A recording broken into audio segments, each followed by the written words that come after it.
जीव जगत में विविधता और टॉपिक को जीव विज्ञान सभी प्रकार के जीव रचना प्रक्रम का विज्ञान है। जीव जगत कौतूहल विविधताओं से परिपूर्ण है। आदि मानव आसानी पूर्वक निर्जीव पदार्थों सजीव के बीच अंतर कर सकता था।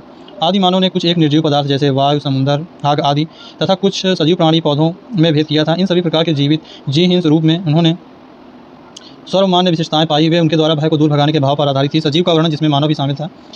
मानव इतिहास में काफ़ी बाद में प्रारंभ हुआ जो समाज जीव विज्ञान की दृष्टि से मनोद्भाव विज्ञान में संलग्न थे।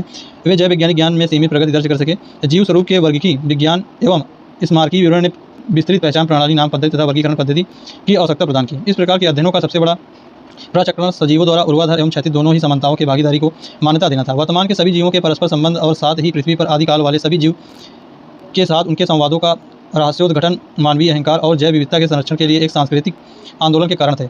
इस इकाई के अनुगामी अध्यायों में आप वर्गीकरण के परिप्रेक्ष्य, वैज्ञानिक प्राणियों एवं पादपों के वर्गीकरण सहित वर्णन के बारे में पढ़ेंगे। और हम आगे बढ़ते हैं। अर्नेस्ट मायर का जन्म 5 जुलाई 1904 में कैम्पटन, जर्मनी में हुआ था। आप हार्वर्ड विश्वविद्यालय के विकासपरक जीव वैज्ञानिक थे, जिन्हें 20वीं सदी के डार्विन भी कहा गया।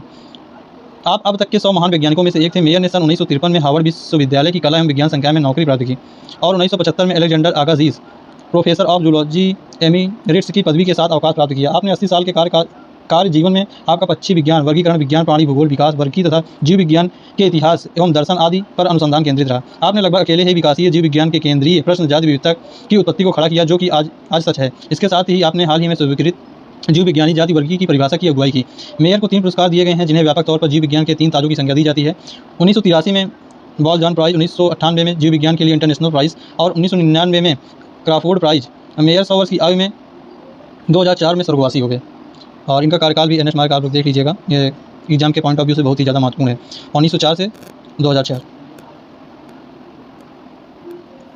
अध्याय 1 जीव जगत। जीव जगत में विविधता। जीव जगत कैसा निराला है। जीवों में विस्तृत प्रकार की श्रृंखला विस्मयकारी है। असाधारण वास, चाहे ठंडे पर्वत, पर्णपाती वन, महासागर, अलवणीय जलीय झीलें, मरुस्थल अथवा गर्म झरनों जिनमें जीव रहते हैं, वे हमें आश्चर्यचकित कर देते हैं। सर पर दौड़ते घोड़े, प्रवासी पक्षियों, घाटियों में खिलते फूल अथवा आक्रमणकारी सार की सुंदरता विस्मय तथा चमत्कार का आह्वान करती है। परिस्थिति विरोध तथा समष्टि के सदस्यों तथा समष्टि और समुदाय में सहयोग अथवा यहाँ तक कि कोशिका में आणविक गतिविधि से पता चलता है कि वास्तव में जीवन क्या है। इस प्रश्न में 2 निर्विवाद प्रश्न हैं। पहला तकनीकी है, जो अजीव तथा निर्जीव क्या है, इसका उत्तर खोजने का प्रयत्न करता है। दूसरा प्रश्न दार्शनिक है, जो यह जानने का प्रयत्न करता है कि जीव का उद्देश्य क्या है। वैज्ञानिक होने के नाते हम दूसरे प्रश्न का उत्तर देने का प्रयास नहीं करेंगे। हम इस प्रश्न का चिंतन करेंगे कि जीव क्या है। जीव में विविधता। यदि आपने आसपास देखेंगे तो जीव में बहुत सारी किस्में देखेंगे। ये किस्में गमले में उगने वाले पौधे, कीट, पक्षी, पालतू अथवा अन्य प्राणी पौधे हो सकती हैं। बहुत से ऐसे जीव हैं जिन्हें आप आंखों की सहायता से नहीं देख सकते, लेकिन आपके आसपास ही हैं। यदि आप अपने अवलोकन के क्षेत्र को बढ़ाते हैं तो आपको विविधता की बहुत बड़ी श्रृंखला दिखाई पड़ेगी। स्पष्टता। यदि आप किसी सघन वन में जाएँ तो आपको जीव की बहुत बड़ी श्रृंखला दिखाई पड़ेगी। स्पष्टता। यदि आप किसी सघन वन में जाएँ तो आपको जीवों की बहुत बड़ी संख्या तथा उनकी कई किस्में दिखाई पड़ेंगी। और आगे बढ़ते हैं।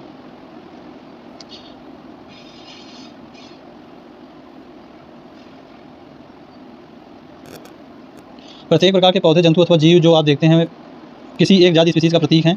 अब तक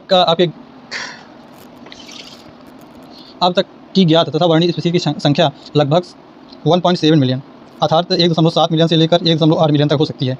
हमें इसे जैविक विविधता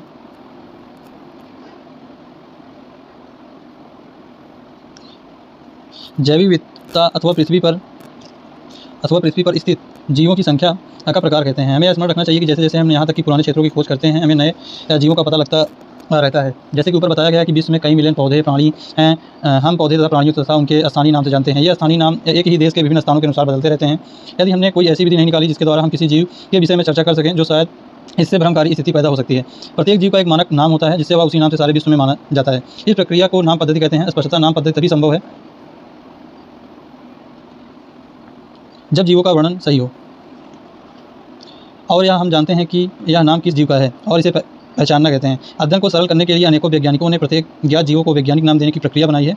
इस प्रक्रिया को विश्व में सभी जीव वैज्ञानिकों ने स्वीकार किया है। पौधों के लिए वैज्ञानिक नाम आधार, सर्वमान्य नियम तथा कसौटी है, जिसको international code of botanical nomenclature ICBN में दिया गया है। आप पूछ सकते हैं कि प्राणियों का नामकरण कैसे किया जाता है। प्राणी वर्गीविदों ने international code zoological nomenclature ICZN बनाया है। वैज्ञानिक नाम की यह गारंटी कि प्रत्येक जीव एक ही नाम रहे। किसी भी जीव के वर्णन से विश्व में किसी भी भाग में लोग एक ही नाम बता सकें। वे यह भी सुनिश्चित करते हैं कि एक ही नाम किसी दूसरे जाति या ज्ञात जीव का न हो। जीव विज्ञानी या जीवों के वैज्ञानिक नाम देने के लिए सार्वजनिक मान्य नियमों का पालन करते हैं। प्रत्येक नाम के 2 घटक होते हैं, वंश नाम तथा जाति संकेत पद। इस प्रणाली को, जिसमें 2 नाम के 2 घटक होते हैं, उसे द्विपद नाम पद्धति कहते हैं। इस नामकरण प्रणाली को कैरोल असनीयस ने सुझाया था। इसका उपयोग सारे विश्व के जीव विज्ञानी करते हैं। 2 शब्दों वाली नामकरण प्रणाली बहुत ही सुविधाजनक है। आओ आपको आम के उदाहरण द्वारा वैज्ञानिक नाम देने की विधि को समझाएं। आम का वैज्ञानिक नाम मैंजीफेरा इंडिका है। तब आप देख सकते हैं कि यह नाम कैसे द्विपदी है। इस नाम में मैंजीफेरा वंश नाम है, जबकि इंडिका एक विशिष्ट स्पीसीज अथवा जाति संकेत पद है। नाम पद्धति के अन्य सार्वजनिक नियम निम्नलिखित हैं। जैविक नाम प्रायः लैटिन भाषा में होते हैं और तिरछे अक्षरों में लिखे जाते हैं। इनका उद्भव चाहे कहीं से भी हुआ हो, लेकिन इन्हें लैटिनीकरण अथवा इन्हें लैटिन भाषा का व्युत्पन्न समझा जाता है। जैविक नाम में पहला शब्द वंश नाम होता है, जबकि दूसरा शब्द जाति संकेत पद होता है। और हम आगे देखते हैं। जैविक नाम को जब हाथ से लिखते हैं, तब दोनों शब्दों को अलग अलग रेखांकित अथवा छपाई में तिरछा लिखना चाहिए। यह रेखांकन के लैटिन उद्भव को दिखाता है। पहला अक्षर जो वंश नाम को बताता है वह बड़े अक्षर में होना चाहिए, जबकि जाति संकेत पद में छोटा अक्षर होना चाहिए। मैंजीफेरा इंडिका के उदाहरण से इसकी व्याख्या कर सकते हैं। जाति संकेत पद के बाद में अर्थात जैविक नाम के अंत में लेखक का नाम लिखते हैं। इसे संक्षेप में लिखा जाता है। उदाहरण, मैंजीफेरा इंडिका लिन का अर्थ है सबसे पहले स्पीसीज का वर्णन लिनियस ने किया था। यदि सभी जीवों का अध्ययन करना लगभग असंभव है, इसलिए ऐसी युक्ति बनाने की आवश्यकता है जो इसे संभव कर सके। इस प्रक्रिया को वर्गीकरण कहते हैं। वर्गीकरण वह प्रक्रिया है जिसमें कुछ सरलता के दृश्यों गुणों के आधार पर सुविधाजनक में वर्गीकृत किया जा सके। उदाहरण के लिए हम पौधे अथवा प्राणियों और कुत्ता, बिल्ली अथवा कीट को सरलता से पहचान लेते हैं, जैसे कि हम इन शब्दों का प्रयोग करते हैं। उसी समय हमारे मस्तिष्क में इन जीवों के कुछ ऐसे गुण आ जाते हैं जिससे उनका उस वर्ग से संबंध होता है। आप कुत्ते के विषय में सोचते हैं तो आपके मस्तिष्क में क्या प्रतिबिंब बनता है? स्पष्टतः आप कुत्ते को ही देखेंगे, ना कि बिल्ली को। यदि आप एल्सेशियन के विषय में सोचते हैं एल्सेशियन के विषय में सोचें तो हमें पता लगता है कि हम किसके विषय में चर्चा कर रहे हैं। इस प्रकार मान लो कि हम स्तनधारी कहना है तो हम ऐसे जंतु के विषय में सोचेंगे जैसे कि बाएं कान, शरीर पर बाल होते हैं। इस प्रकार के पौधों में, जैसे हम यदि गेहूं के विषय में चर्चा करेंगे तो हमारे मस्तिष्क में गेहूं का पौधा आएगा। इसलिए सभी कुत्ता, बिल्ली, स्तनधारी, गेहूं, चावल, पौधे, जंतु अथवा सुविधाजनक वर्ग, इनका उपयोग हम पढ़ने के लिए करते हैं। इन वर्गों की वैज्ञानिक शब्दावली टैक्सा है। यहाँ आपको स्वीकार करना चाहिए कि टैक्सा विभिन्न स्तर पर सही वर्गों को बता सकता है। पौधे भी एक टैक्सा है, गेहूं भी एक टैक्सा है। इसी प्रकार जंतु, स्तनधारी, कुत्ता, ये सभी टैक्सा हैं। लेकिन यहाँ आप जानते हैं कि कुत्ता एक स्तनधारी और स्तनधारी प्राणी है। इसलिए प्राणी स्तनधारी तथा कुत्ता, बिल्ली स्तरों पर टैक्सा को बताता है। इसलिए गुणों के आधार पर सभी जीवों को विभिन्न टैक्सा में वर्गीकृत कर सकते हैं। जैसे गुण के प्रकार, रचना, कोशिका की रचना, विकासीय प्रक्रम तथा जीव की पारिस्थितिकी सूचनाएं आवश्यक हैं। ये आधुनिक वर्गीकरण के अध्ययन के आधार पर हैं। इसलिए विशेषीकरण, पहचान अभिज्ञान, वर्गीकरण तथा नाम पद्धति आदि ऐसे प्रक्रम प्रणाली हैं जो वर्गीकरण विज्ञान के आधार हैं। कोई नई नहीं है। मानव सदैव विभिन्न प्रकार के जीवों के विषय में अधिकाधिक जानने का प्रयत्न करता रहा है, विशेष रूप से उनके विषय में जो उनके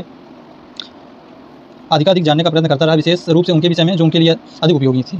मानव विज्ञान ने अपने मूलभूत आवश्यकताएं जैसे भोजन, कपड़े तथा आश्रय के लिए नए नए स्रोत खोजने पड़ते थे। इसलिए विभिन्न जीवों के वर्गीकरण का आधार उपयोग पर आधारित था। और आगे देखते हैं।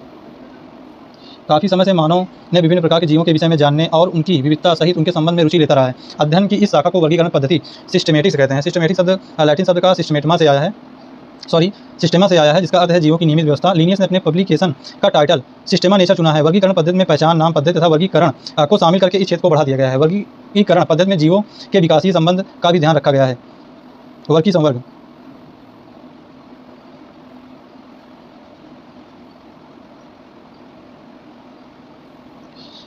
वर्गीकरण एकल सोपान प्रक्रम नहीं है, बल्कि इसमें पदानुक्रम सोपान होते हैं, जिसमें प्रत्येक सोपान पद अथवा वर्ग को प्रदर्शित करता है। चूंकि संवर्ग समस्त वर्ग की व्यवस्था है, इसलिए वर्गीय संवर्ग कहते हैं। और तभी सारे संवर्ग मिलकर वर्गीय का पदानुक्रम बनाते हैं। प्रत्येक संवर्ग वर्गीकरण की एक इकाई को प्रदर्शित करता है। वास्तव में यह पद को दिखाता है और इसे प्रायः वर्गक टैक्सान कहते हैं। वर्गीय संवर्ग तथा पदानुक्रम का वर्णन एक उदाहरण द्वारा कर सकते हैं। कीट जीवों के एक वर्ग को दिखाता है जिसमें समान गुण जैसे 3 जोड़ी संधिपात टांगे होती हैं। इसका अर्थ यह है कि कीट स्वकारणीय सुस्पष्ट जीव है जिसका वर्गीकरण किया जा सकता है। इसके लिए एक पद अथवा संवर्ग का दर्जा दिया गया है। क्या आप ऐसे जीवों के अन्य वर्ग का नाम बता सकते हैं? स्मरण है कि वर्ग संवर्ग को दिखाता है। प्रत्येक पद अथवा वर्ग वास्तव में वर्गीकरण के लिए एक इकाई को बताता है। ये वर्गीय संवर्ग सुस्पष्ट जैविक हैं, न कि केवल आकार की समूहन।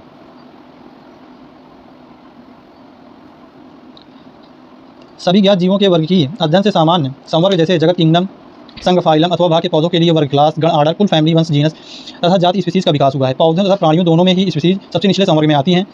अब आप यह प्रश्न पूछ सकते हैं कि किसी जीव को विभिन्न संवर्गों में कैसे रखते हैं। इसके लिए मूलभूत आवश्यकता व्यष्टि अथवा उसके वर्ग के गुणों का ज्ञान होना है। यह समान प्रकार के जीवों तथा अन्य प्रकार के जीवों में समानता तथा विभिन्नता को पहचानने में सहायता करता है। और हम आगे देखते हैं। 1.2.1 स्पीसीज जाति वर्ग की अध्ययन में जीवों के वर्ग जिसमें मौलिक समानताएं होती हैं उसे स्पीसीज कहते हैं। हम किसी भी स्पीसीज को उसमें समीपस्थ संबंधित स्पीसीज से उनके आकार की विभिन्नता के आधार पर उन्हें एक दूसरे से अलग कर सकते हैं।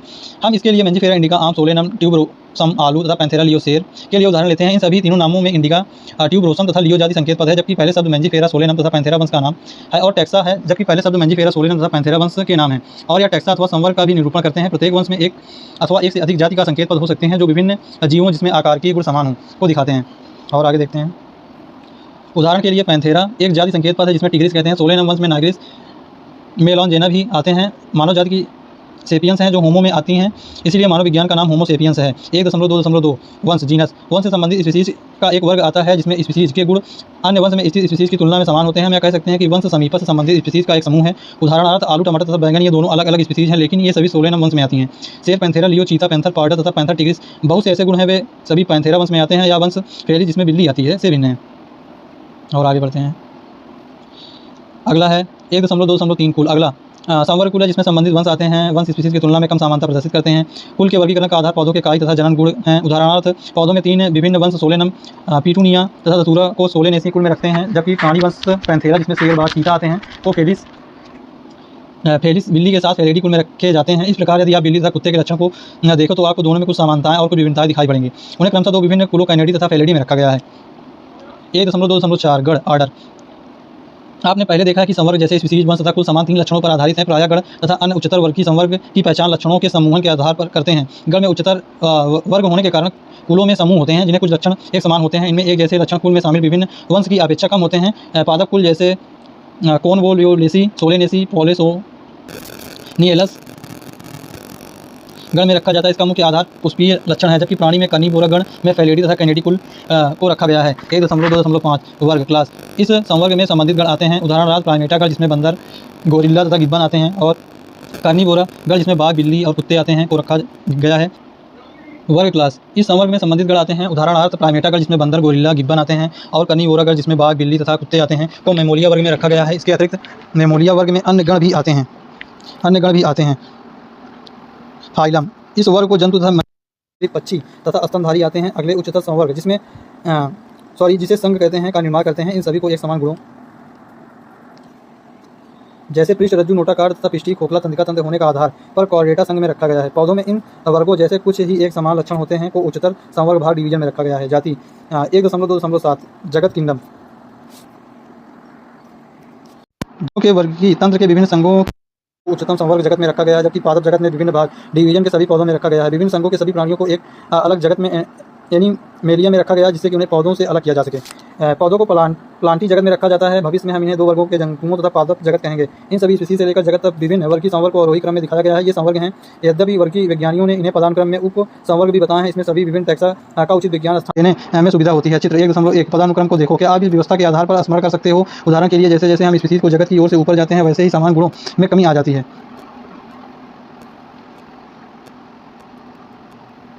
सबसे नीचे जो टैक्सा होगा उसे सदस्यों में सबसे अधिक समान गुण होंगे। जैसे कि उच्चतर संवर्ग की ओर जाते हैं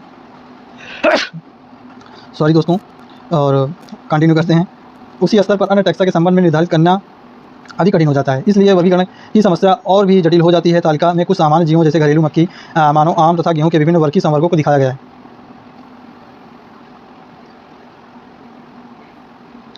और इसमें देख लीजिए सामान्य नाम, जैविक नाम, वंश नाम, कुल, गण, वर्ग, संघ और भाग। मानव में होमो सेपियंस, होमिनिडी, प्राइमेटा, मेमोलिया, कॉर्डेटा। को जैविक नाम मस्का डोमेस्टिका, वंश का नाम मस्का, कुल का नाम म्यूसिडी, गण का नाम ड्यूटेरा, वर्ग का नाम इंसेक्टा, संघ भाग का नाम आर्थ्रोपोडा। आम सामान्य नाम है मेंजिफेरा, जैविक नाम है मेंजिफेरा, वंश नाम है एनाकार्डियेसी, कुल नाम है स्पेंडेल्स, गण का नाम है डाइकोटिलिडनी, वर्ग का नाम है एंजियोस्पर्मी, संघ भाग का नाम है गेहूं, इसका सामान्य नाम है। और जैविक नाम इसका ट्रिटिकम एस्टिवम है, और वंश का नाम ट्रिटिकम है, कुल का नाम पोएसी है, गण का नाम, वर्ग का नाम मोनोकोटिलिडनी है, और संघ भाग का नाम एंजियोस्पर्मी है। और आप लोग इसको सभी को देख लीजिएगा एक बार, और इसका हम सारांश देखने वाले हैं। जीव जगत में प्रचुर मात्रा में विविधताएं दिखाई पड़ती हैं। असंख्य पादप तथा प्राणियों की पहचान, उनका वर्णन किया गया है, परंतु अब भी इनकी बहुत बड़ी संख्या अज्ञात है। जीवों का एक विशाल परिसर को आकार, रंग, आवाज, शरीर क्रियात्मक तथा आकार की लक्षणों के कारण हमें जीवों की व्याख्या करने के लिए बाधित होना पड़ता है। और जीवों की विविधता तथा इनकी किस्मों के अध्ययन को सुसाध्य और सरल बनाने के लिए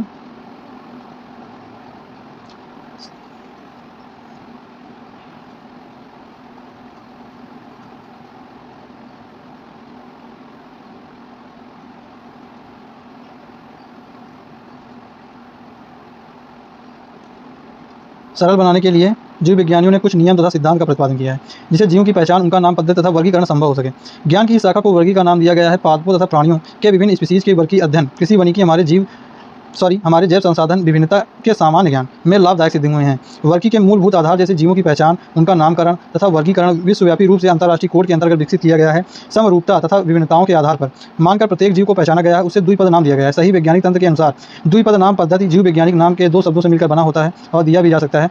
जीव वर्गीकरण तंत्र में अपने स्थान को प्रदर्शित करता है। बहुत से वर्ग पद होते हैं जिन्हें प्रायः वर्गी संवर्ग अथवा टैक्सा कहते हैं। यह सभी वर्ग वर्गी पदानुक्रम बनाते हैं। तो दोस्तों, आप सभी लोगों का यह चैप्टर समाप्त हुआ और आपसे यही आशा करते हैं अगर आप वीडियो पसंद आया हो तो वीडियो को लाइक सब्सक्राइब कर दीजिए, चैनल को सब्सक्राइब कर दीजिए। बहुत बहुत धन्यवाद।